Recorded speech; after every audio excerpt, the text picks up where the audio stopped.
Xếp hạng phim Hoa ngữ tệ nhất 2023, Bạch Lộc đội sổ, Triệu Lộ Tư, Dương Dương chạy không thoát. Triệu Lộ Tư, Dương Dương, Bạch Lộc bị réo gọi có phim lên sóng tệ nhất 2023.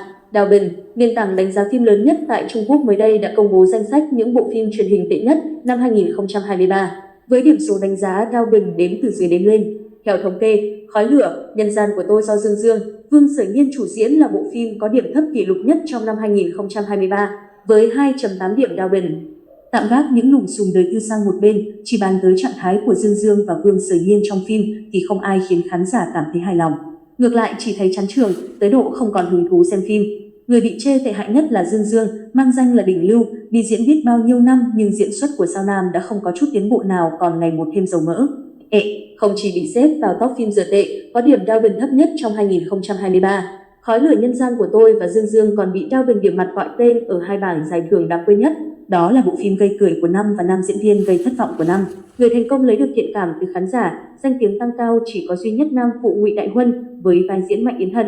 Triệu Lộ Tư trong năm nay có tới 3 dự án ra mắt, nhưng trong số đó chỉ có Vụng Trộm không thể giấu là được đón nhận nồng nhiệt, còn Thần Ẩn hiệu quả chi yếu ở mức trung bình. Ngược lại, Hậu Lãng được xem là bộ phim đáng lãng quên nhất trong sự nghiệp diễn xuất của Triệu Lộ Tư từ trước tới nay. Khác với những dự án ngôn tình Triệu Lộ Tư thường hay tham gia, Hậu Lãng lấy đề tài y học nhằm mục đích đề cao lĩnh vực y học cổ truyền của Trung Quốc.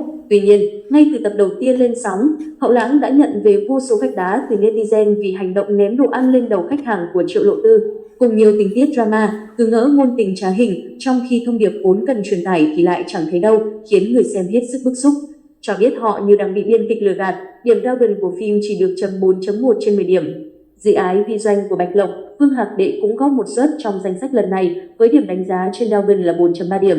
Từng được kỳ vọng sẽ chiêu đãi khán giả một bữa tiệc nghe, nhìn mãn nhãn, song kết quả lại là thất vọng không thôi.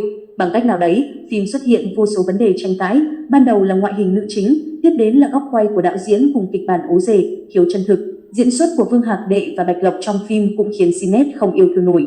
Danh sách phim trung tệ nhất năm 2023 theo Đào Bình, tính theo điểm Đào Bình. 1. Khói lửa, Nhân gian của tôi, 2,8 điểm. 2. Ngã rẽ tình yêu, 3 điểm. 3. Tiệu hoa hỷ sự, Hậu Lãng, 4,1 điểm. 4. Trạch quân ký, 4,2 điểm. 5. Dị ái vi doanh, 4,3 điểm. Cảm ơn các bạn đã xem hết tin. Chúc các bạn một ngày vui vẻ hạnh phúc. Đừng quên đăng ký kênh để cập nhật những thông tin mới nhất. Xin chào và hẹn gặp lại.